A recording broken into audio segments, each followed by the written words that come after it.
อย่าหาว่าไม่เตือนนะครับถ้าในเครื่องคุณมี5แอปนี้ผมขอให้คุณลบทิ้งเดี๋ยวนี้ก่อนที่คุณจะตื่นมาพบว่าเงินที่หามาทั้งชีวิตถูกกวาดเรียบจนเหลือแค่0 บาทภายในคืนเดียวทุกวันนี้โจรมันไม่ได้เดินมาเคาะประตูบ้านคุณหรอกครับแต่มันแฝงตัวมาในสิ่งที่อยู่ใกล้ตัวคุณที่สุดนั่นคือแอปพลิเคชันในมือคุณนี่แหละพวกมันคือสายลับที่คุณเป็นคนเชิญเข้ามาเองกับมือโดยที่คุณไม่รู้ตัวเลยสักนิด เรามาไล่ดู5ลิสต์แอปมรณะไปพร้อมๆกันครับ หยิบมือถือขึ้นมาแล้วเช็คเดี๋ยวนี้ 1. แอปอ่าน QR Code หรือสแกนเนอร์ที่ไม่ได้มาจากระบบเครื่องครับ หลายคนชอบไปโหลดเพิ่มเพราะคิดว่ามันสแกนไว แต่ความจริงมันมักจะแอบฝังมันแวร์ไว้คอยดักจับหน้าจอตอนคุณกดรหัสธนาคาร 2. แอปทำความสะอาดเครื่องหรือ RAM Cleaner ครับ พวกที่โฆษณาว่ากดปุ่มเดียวเครื่องเร็วปรี๊ดเชื่อไหมครับ สิ่งที่มันทำความสะอาดจริงๆ คือเงินในบัญชีคุณครับ แอปพวกนี้มักจะขอสิทธิ์เข้าถึงระบบลึกๆ เพื่อที่มันจะได้เข้าไปควบคุมแอปธนาคารของคุณได้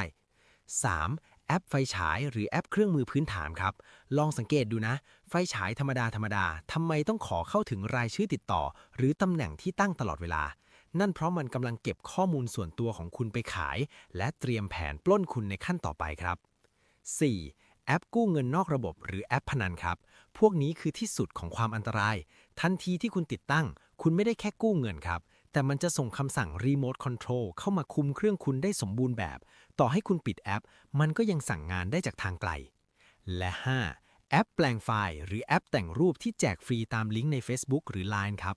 ของฟรีไม่มีในโลกครับ สิ่งที่มันแลกมาคือสิทธิ์ในการดูดเงินจากเครื่องคุณ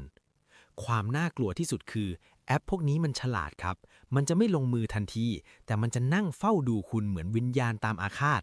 มันจดจำรหัสผ่าน มันเห็นทุกยอดเงินที่คุณมี และเมื่อถึงจังหวะที่คุณกำลังหลับ หรือจังหวะที่คุณไม่ได้ดูหน้าจอ นั่นแหละครับ คือนาทีทองของโจร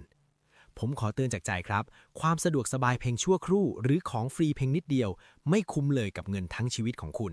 สำรวจเครื่องเดี๋ยวนี้ตัวไหนไม่ชัวร์ลบทิ้งตัวไหนไม่ได้โหลดจาก Play Store หรือ App Store ทางการลบทิ้งให้หมดครับ